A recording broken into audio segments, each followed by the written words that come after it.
आप कहते हैं कि जो हमें हमें सिर्फ फ्री विल का झांसा दिया जाता है या दिया गया है, तो हमारा इख्तियार नहीं होता कि शादी हम लोग करें अपनी मर्ज़ी से या कोई भी फ़ैसला। अब शादी पे मेरा चल रहा था, ये बात मेरे सहन में भी चल रही थी और आप किसी को बता रहे थे कि वो पेरेंट्स की मर्ज़ी से या वो आपके वली होते हैं, आपके सैयद होते हैं। तो मेरा ये सवाल है कि एक चीज़ ठीक है, हमें फ्री विल नहीं दी गई, मान लिया मैंने इस चीज़ को, लेकिन अगर खुदकुशी भी तो हराम कही है अल्लाह ताला ने। जो चीज़ आपको पसंद ही नहीं आ रही तो कैसे फिर?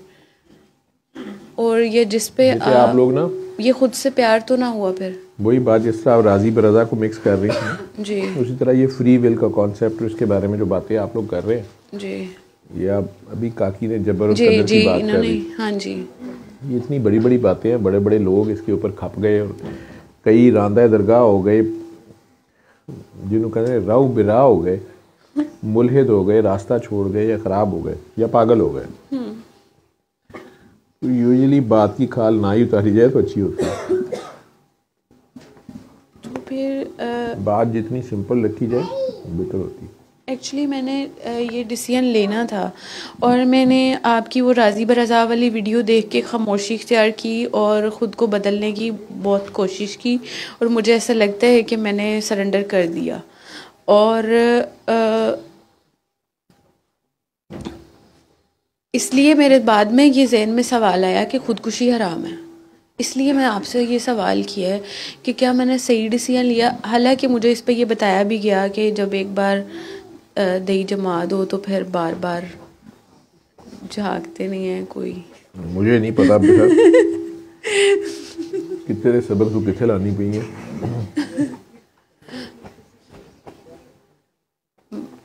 आप बताएं ना इसके बारे में। क्या?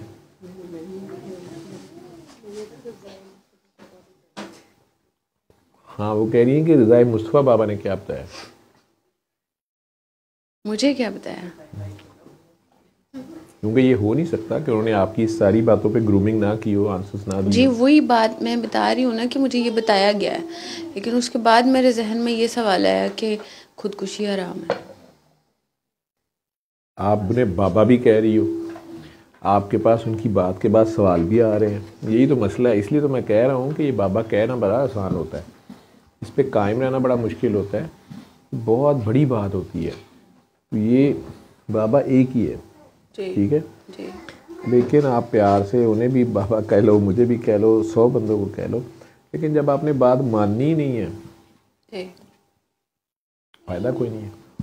आपके अंदर किसी वजह से शादी के खिलाफ एक रिएक्शन था कि मैं नहीं करूँगी जी, उसके जो भी वजूहात थी जी, ठीक है, चाहे वो आपने कुछ और लोगों की शादियाँ देखी जी, चाहे वो अपने माँ बाप की शादी आपको लगता था नाकाम है, या आपने करीबी अजीज़ रिश्तेदारों की, किसी भाई की, बहन, ज़्यादातर लोगों की ऐसे ही होता है, तो आपको लगता था कि यार ये क्या शादी है, ये शादी क्या बंधन है। जी।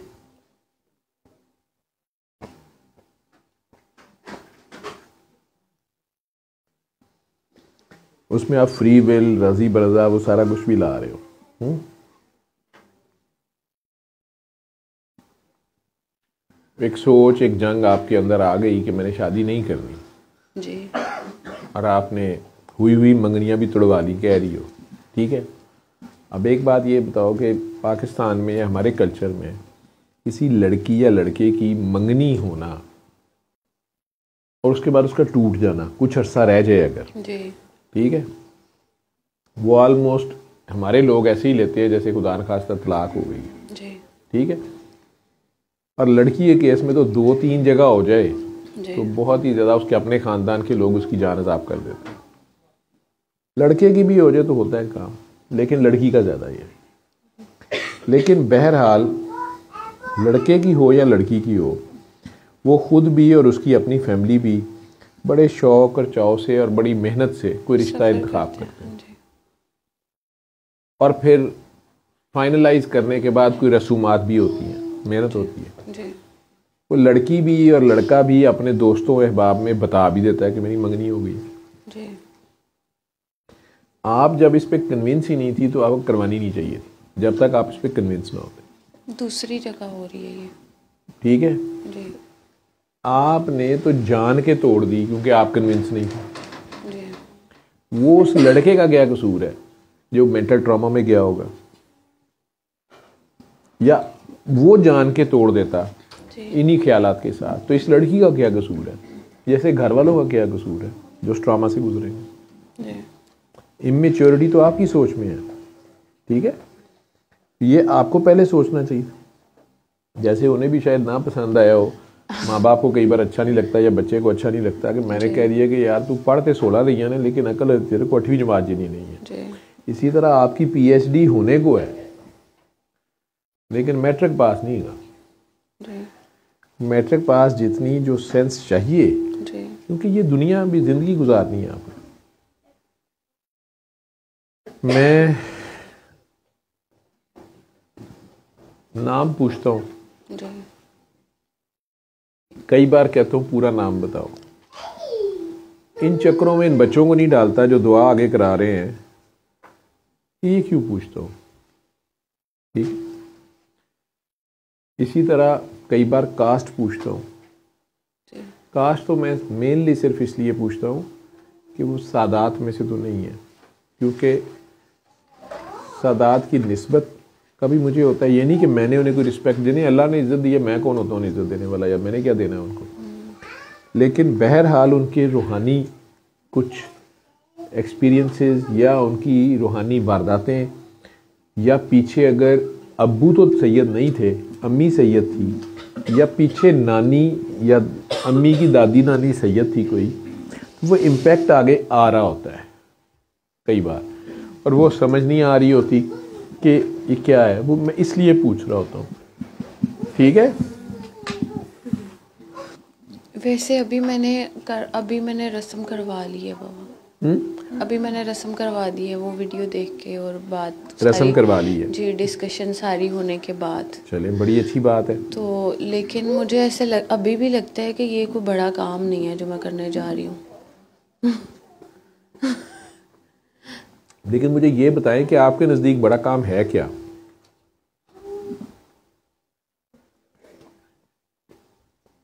ये भी नहीं पता मुझे। जब आपको ये नहीं पता कि बड़ा काम क्या है, तो फिर आप दूसरे कामों को छोटा काम कैसे कह रही हैं? मुझे ऐसे लगता है कि जब भी एक नई फैमिली बनती है तो दो फैमिलीज मिलते तो बहुत अच्छे तरीके से हैं, बाद में दोनों ही डिस्टर्ब होते हैं। लाजमी नहीं है। तो ज़्यादा मैस क्रिएट करने से बेहतर है ऐसे ही खुद को संभाल लो। अगर ये छोटा काम है जी या बेफायदा काम है जी, तो अल्लाह ने हुक्म ही क्यों दिया? नबी करीम सल्लल्लाहु अलैहि वसल्लम ने क्यों किया? बीबी पाक फातिमा ने और बाकी बहुत बड़ी बड़ी माओं ने क्यों किया? वही तो वजह होगी ना सर जी। ड्यूटी है ये। आप अगर शुरू में बैठी हुई थी जी, तो मैंने शुरू में कहा था कि काकी जब माँ बनती है तो उसकी कंप्लीशन उसके बाद होती है, और उसे बहुत सी बातें उसके बाद समझ आती हैं। उसकी स्पिरिचुअल ट्रांसफॉर्मेशन जो है, या उसके जो भी स्पिरिचुअल कनेक्शन, स्पिरिचुअल एक्सपीरियंसेस हैं, वो कुछ और रंग अख्तियार करते हैं। तो आप स्वीट डिश लोगे? स्वीट डिश लाई यार काके के लिए। तो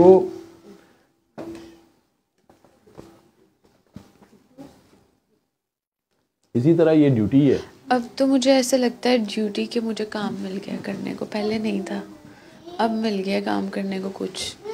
चलिए अच्छी बात है। तो लेकिन अभी भी अगर आपने अभी रस्म कराई है जी, और आप ये लाइव में बैठ के आप बोल रही हैं, मेरा तो ख्याल उनको पता है, उनको सारा पता है। मेरी फुप्पो ही है, सारे दा वो मेरी फुप्पो ही हैं। उन्होंने रिश्ते की बात जब चला दी थी, सब लोगों ने पसंद कर लिया था, तो मैंने पूरे 6 महीने यही कहा कि कोई बात ना करे अब इस मौजू पे। नहीं यहाँ आना आपका जी, और यहाँ आके बैठना और फिर ये सब कुछ बात करना, तो पंजाबी जी कहते ना तू तरा काट देता तू तो ठीक है।